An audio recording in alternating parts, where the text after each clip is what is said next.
prašau užsimerkti, kad neatpalaiduotų, nes dažnai jos kelia antakius, tai reikia tikrai prašyti, kad užsimerktų, nes būna arba vienas, arba abu kyla į viršų. Ir padalinu pusiau pertvarą, ne nosies galiuką, ne kažką, nes nosies galiukas dažnai būna nusuktas, būtent tą pertvarą.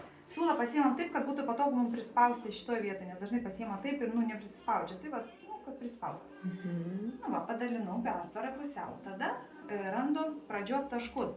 O pradžios taškai anksčiau būdavo manyta, kad reikėtų žiūrėti pagal tą akies kraštelį vidinį ir taip toliau. Dabar, aišku, mes žiūrim pagal plaukelius, plus, jeigu neaišku su plaukais, tai vidinės nosies sparnas, ar ne, maždaug taip pasižiūrim. Ir aš vieną pamatuoju, tai yra atsižymiu. Ir tada man nereikia čia žiūrėti pagal nosį, aš žiūriu, kad atstumas būtų panašus. Galės paskui, aišku, pamatuoti dar sliniuoti, bet aš vizualiai pasižiūriu, kad būtų panašus atstumas nuo to. Ir matot, tas biškį toliau gaunas negu šitas. Dabar antakių, apatinę tą dalį, šitą sumatau, kad yra žemiau šiek tiek ir tie plaukeliai vos ne ant voko auga, realiai. Mes šiek tiek galim pakelti. Dažniausiai aš stengiuosi orientuotis pagal viršutinį antakį, nors būna didžiulė asimetrija, kartais būna labai stipri asimetrija, tai tada būna tokiu atveju, kad jeigu jau aš žiūrėčiau pagal viršutinį, tai reikėtų vos ne apatinę nuskusti. Tai tada aišku, kad ne, vis tiek žiūrim tą balansą. Bet čia aš dabar norėčiau, sakykim, pagal šitą. Įsivaizduoju. Ant kiek? Nevadas? Ant kiek, ne? Bet tai yra kaip yra. Ai, pavyzdžiui. Tai pakeisim su. Trupučiuką. Ir dar būna toks dalykas, kad, pavyzdžiui, oda, jinai tokia, arba turiu išgaubimo, arba įdubimo. Ir tiesiai linija nesigaus net jie piešia, nes, sakykime, faktūra tokia, sakykime, dubas, ir toks vis tiek gaunas lankėlis. Dažnai būna, kad kažkokios gadelės, taip toliau. Tai dabar viršutinė, ploti antakių, žiūrį ploti. Labai neišplatinsiu, tikrai. Padarysim panašiai, tam pačiam plotėje liksim. Ir šiek tiek prikelti tos aukščiausius kampus, apaksą. Irgi čia nėra taisyklės, kiek tu nori iškelti, kartais diktuoja patys plaukelį, kiek mums reikia iškelti, kartais vizualiai, bet tikrai čia jau yra grynai eskizo reikalas, tu gali antakį ir taip įkelti, labai aukštai, čia pagal kiekvieną braižą. Man patinka labiau tiesesnį, aš taip labiau kažkaip tiesesnį. Dabar prašau atsimerkti klientės ir žiūrėti mano nosies galiuką. Tada aš stoviu grinai prieš ją, nevaikštu taip, nes jos ir akis tada juda, man reikalingos rainelės. Ir aš dažniausiai, arba žiūriu, jeigu platesnis veidas šiek tiek, tai tada padalinu tą baltymą pusiau.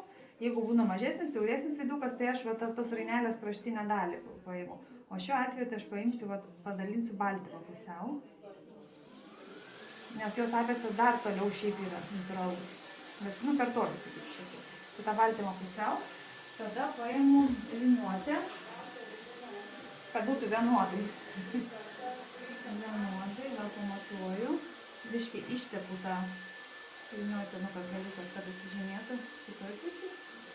Ten perkeliu tokį pat plotį. Ir dar siūlus, kad to vietos praeina. Turiu vienodus apeksus, vienodose vietose. Dabar reikia rasti uodegytės galą, tai va čia per nosies kraštelį ir per akies grinai kamputį.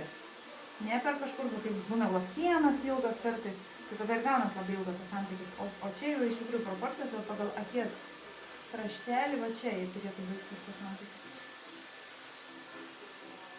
Kartais noris dar papiešiu, pažiūrėsiu, kartais noris, kad būtų vis tik ilgesnį, pasižiūrėsim, gal kažkiek pratėsim, bet proporcijos tokios.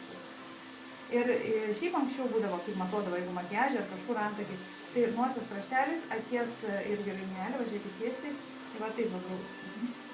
Aukščiausią kampą, ne? Jo, aukščiausią kampą. Tai būtų dar arčiau iš tikrųjų. Man biškai sakau, kaip šiek tiek čia plačiau, taip nori čiučiu. Čia kies baltymo, taip, per pusę. Jo, čia aš kies baltymo, bet dažniausiai kažkaip man gaunas pagal rainelės, va tą kraštinį dar padėti pas jūsų, kokios ateis nežinau. Aš dabar turiu šitos visus taškelius. Vienintelė, ką darau, dar va šitą liniją sujungiu su šitą, kad nereikėtų, tiesiog paskui ten ranką piešti. apatinės jau taip nesujungiu, dėl to, kad nu, čia dažniausiai va, jinai nelygi būna ir nu, vis tiek raitysis. Tai aš jau nupiešiu su pieštuku, dabar užsimerkiu jau. Taip, šitos taškus visus turiu. Dabar man reikia uodegas rasti. Uodegos čia irgi bus šiek tiek skirtingos, nes čia, matot, čia yra vat, toks tarpelis, šiek tiek, ar ne, čia yra, vat, tai aš vis tiek orientuosiu pagal šitą uodegėlę, kadangi nu, mes jau ir aukštį žiūrėjom, ir viską pagal šitą.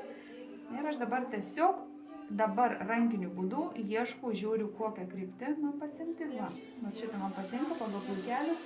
Ir tada per tą tašką davedu iki pabaigos ir būtinai iki viršaus. Va, davedu.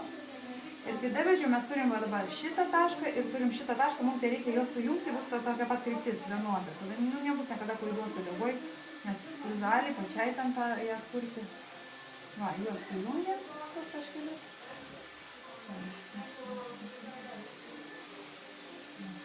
Nu va, turėsim vienodas kryptis uodegų. O dabar šitą stadiją neguldau, dabar atsipulti ir piešiu su tušinuku.